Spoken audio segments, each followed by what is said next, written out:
Gerai. Labą dieną, vaikai. Laipsnis su natūraliuoju rodiklium. Taigi, kas yra tas laipsnis ir su kuo jis valgomas? Tai A dauginam iš A, galim parašyti kaip A kvadratu. Mes šitą temą jau išnagrinėjome, bet kas bus, jeigu aš A norėsiu pakelti didesnių negu dvejetukų arba trejetukų rodiklium, tarkim 4 laipsnių. Tai pagal analogiją ir pagal logiką mes suprantame, kad tiesiog reikia sudauginti daugiau A raidžių. Tai jeigu aš kelsiu, tarkim, 7 laipsnių A, tai atsiras tiesiog 7 A raidės. Taip, 7. Dabar, jeigu su skaičiais pabandyti šitą informaciją išnagrinėti, tai jeigu 2 kvadratu, aš turiu 2 padauginti iš 2 ir gaunu 4. Jeigu aš dirbu su teigiamais skaičiais, viskas aišku. Jeigu aš gaunu dvejetuką, tarkim, 4 laipsnių, tai dvejetuką dauginu 4 kartus ir gaunu kiek? 16. Dabar, jeigu aš gaunu neigiamą skaičių, tarkim, 3 noriu pakelti kvadratu. Kodėl aš apskliaudžiau? Aš noriu parodyti, kad kvadratas arba antras laipsnis jis priklauso visam skaičiui -3. Tai reiškia, aš noriu pakelti laipsnių visą skaičių -3.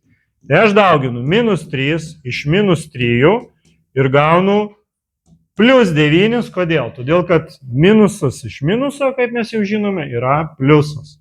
Kas bus, jeigu aš -3 norėsiu pakelti 3 laipsnių? Tai gausis, kad aš -3 turėsiu padauginti iš -3 ir dar kartą padauginti iš -3.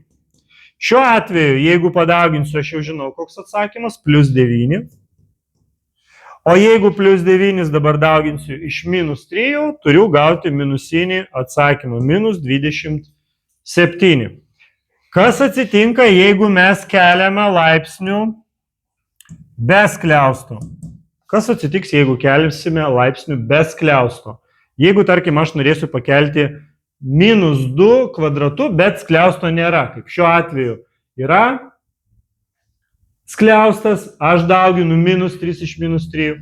Šiuo atveju, jeigu minusas nepriklauso laipsniui, nėra skliausto, aš keliu laipsnių tik tai patį dvejetą.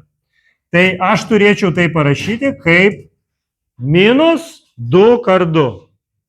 Tai yra, aš keliu laipsnių tik dvejetą. Va čia yra 2 kart 2, gaunu 4. Tai šiuo atveju aš irgi gaunu 4, bet tik tai su minuso ženklu. Tas minusas jis nedalyvavo laipsnių kelime. Dabar, jeigu aš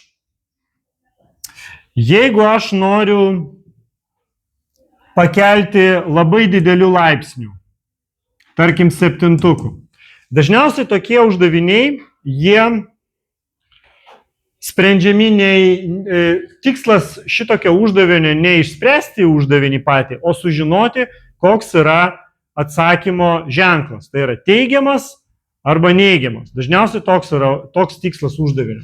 Tai dabar klausimas, koks bus atsakymo ženklas? Teigiamas ar neigiamas? Jeigu mes keliame laipsnių teigiamą skaičių, mes visada gausime teigiamą atsakymą. Galite pabandyti, pasitikrinti namuose, padauginti 2 7 kartus ir gausite teigiamą atsakymą. Dabar, kas bus, jeigu aš pakelsiu -2 6 laipsnių? Čia irgi kalba tik apie ženklą. Dabar pagalvokite, kiek kartų -2 pasikartos. Jisai pasikartos 6 kartus. Jeigu aš sudauginu lyginių skaičiumi, neigiamus skaičius, aš visada gaunu teigiamą atsakymą. Vat įsivaizduokite, -2 kart -2.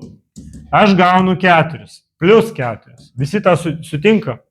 Dabar ir tokių -2 kart -2 ašgi turiu kiek porų?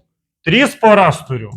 Tai minus 2 kart minus 2 irgi gaunu plus 4 ir minus 2 kart minus 2 irgi gaunu plus 4. O toliau mano tikslas sudauginti jau tos pačius ketvirtukus. Tai plus 4 padauginsiu iš plus 4 iš plus 4 ir mano atsakymas bus tikrai teigiamas. Aš turiu pastebėti, kad jeigu laipsnis yra lyginis, visi žinom, kas yra lyginis skaičius, tas, kuris dalinasi iš dviejų.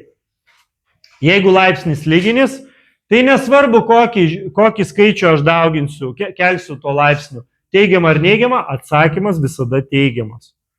Jeigu laipsnis lyginis, atsakymas visada teigiamas. Dabar, jeigu aš noriu pakelti neigiamų laipsnių,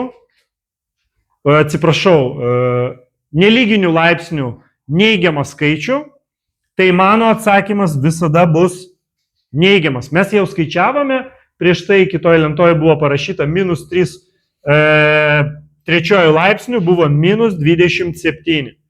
Jeigu aš pabandysiu minus 3 pakelt 5 laipsnių, aš irgi gausiu neigiamą skaičių. Kodėl? Todėl, kad nesusidaro poros. Vienu atveju aš gausiu teigiamą, kitu atveju teigiamą, o trečias atvejis liks tiesiog nepanaudotas skaičius su neigiamu ženklu ir jis pakeičia visą atsakymą į neigiamą. Taigi, jeigu turi neigiamą skaičių su nelyginiu laipsniu, mano atsakymas visada neigiamas.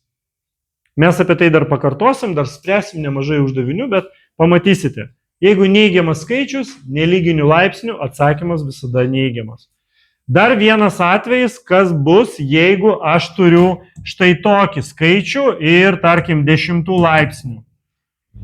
Aš prieš tai jau parodžiau ir paaiškinau, kad jeigu aš turėčiau skliaustą, tai mano atsakymas būtų koks? Teigiamas. Su skliaustu lyginis ženklas, teigiamas atsakymas. O jeigu nėra skliausto, ką aš dauginu? Realiai aš dauginu dvejetą su savim, o atsakymas lieka minusinis, neigiamas. Jeigu neturiu jokio skliausto, o laipsnis yra tik tai prie skaičiaus, tai va šitas minusiukas, jisai parodys tik tai patį atsakymą.